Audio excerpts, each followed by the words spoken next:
consider the overwhelming success of the Patreon account and the money raised by Rebel. What will you be doing with the contributions? Well, that's great. All right, so I've got a couple of things to say about that. So the first one is, I would say a number of people have been and not an overwhelming number, but a number of people have been attempting to take me to task for the fact that my Patreon support has been, let's call it, overwhelmingly successful. And so I'll tell you how I formulate my response to that. The first is, I'm generating almost all of my content and making it completely publicly accessible, so it's free, right? And so that way I'm bringing, I think, awareness of psychological issues to a very large number of people. And so far, at the moment, my view count on YouTube is up to 13 million. And I did a little bit of calculations last week to try to figure out what the total view count was for the cuts of my lectures that have been appearing on YouTube, and then the political material as well. And I think it's upward of 50 million. And so I'm making psychological and political content available to 50 million people. And so, that seems like a reasonable thing to do.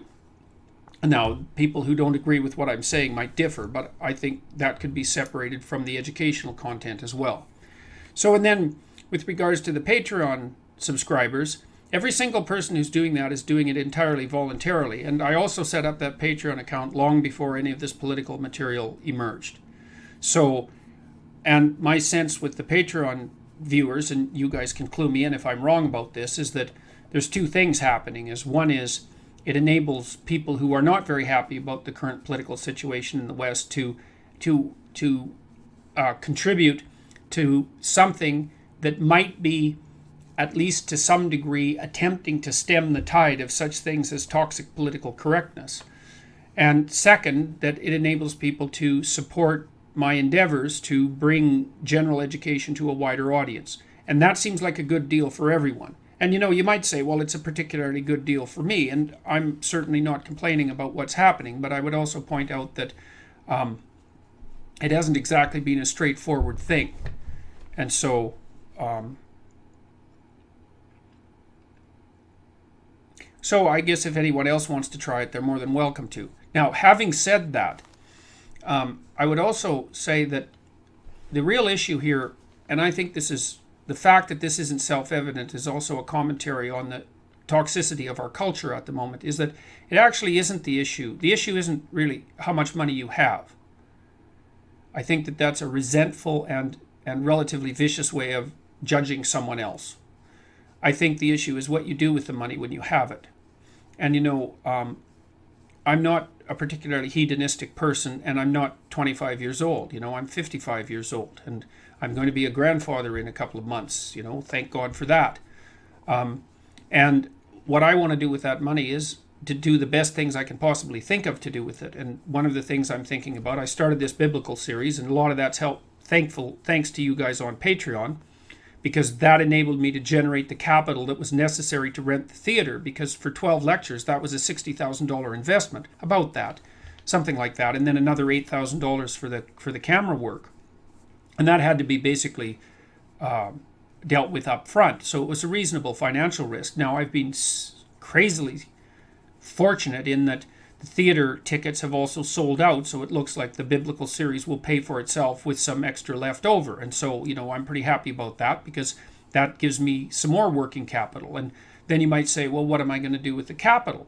Well, I'm going to continue doing the sorts of things that I'm already doing. I want to do a series on the 100 greatest books of the Western canon, for example.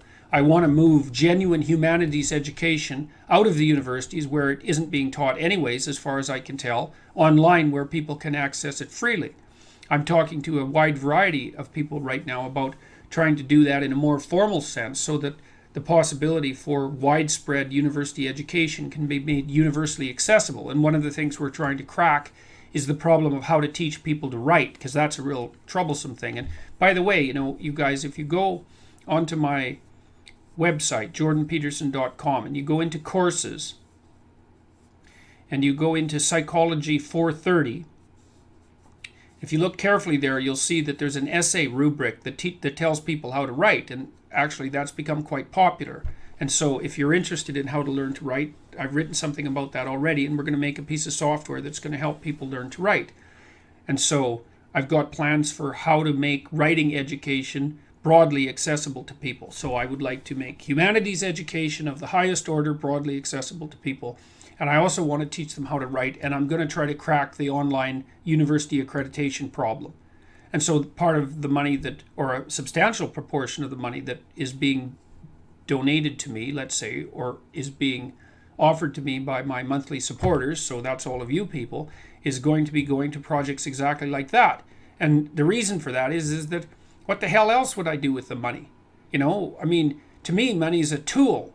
It's not the means whereby you develop a luxurious lifestyle and spend your time burning yourself half to death in the sun in the Caribbean, snorting cocaine and chasing hookers, you know.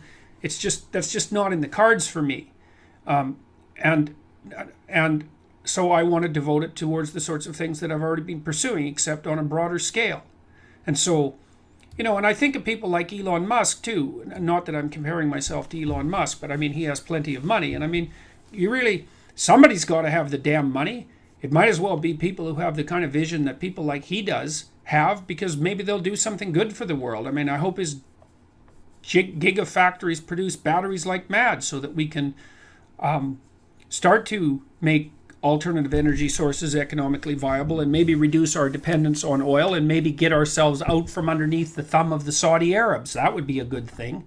So the monetary issue, it's quite interesting. It's like, it is not that you have the money, it's what you do with it. And so anyways, those are some of my plans, and that isn't all of them, because I'm going to come up with a bunch more plans, and I'm going to try to implement them as rapidly as I possibly can.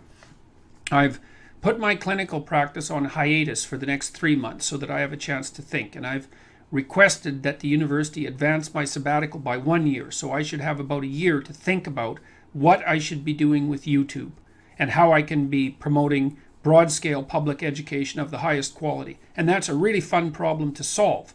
And the fact that I'm being supported by all of you people on Patreon makes the probability that I'll be able to devote my time to that much higher. So that's what I'm going to do with it. I'm going to do the best things I can possibly think of to do with it. And hopefully that'll work. And so far it seems to be going well. So, yeah, I mean, I've been taken aback quite a bit by it's not surprising that, you know, the people who've been trying to take me down, let's say, are squawking and bitching because I happen to be generating a fairly reasonable income from this. Although I don't think about it as an income, as I already said. I think about it as a toolkit for pursuing more interesting things. It's like, if that's the best they can do with regards to continuing to tarnish my name, well, then let them go right ahead about that. And I think the proof is in the outcome. And like the biblical series, and that's a direct consequence of the Patreon support, that seems to be going like mad. I think, you know, about 500,000 people have watched the videos so far, with another, who knows, tens of thousands of people listening to the podcasts. And that's just a bloody miracle that many people would be interested in what I consider the fundamental foundation for any true humanities education. So great, we'll build from there. And so that's what I'm going to do with the money. So, and if people don't like that, then they don't have to donate, or they don't have to subscribe. It's hardly like it's mandatory.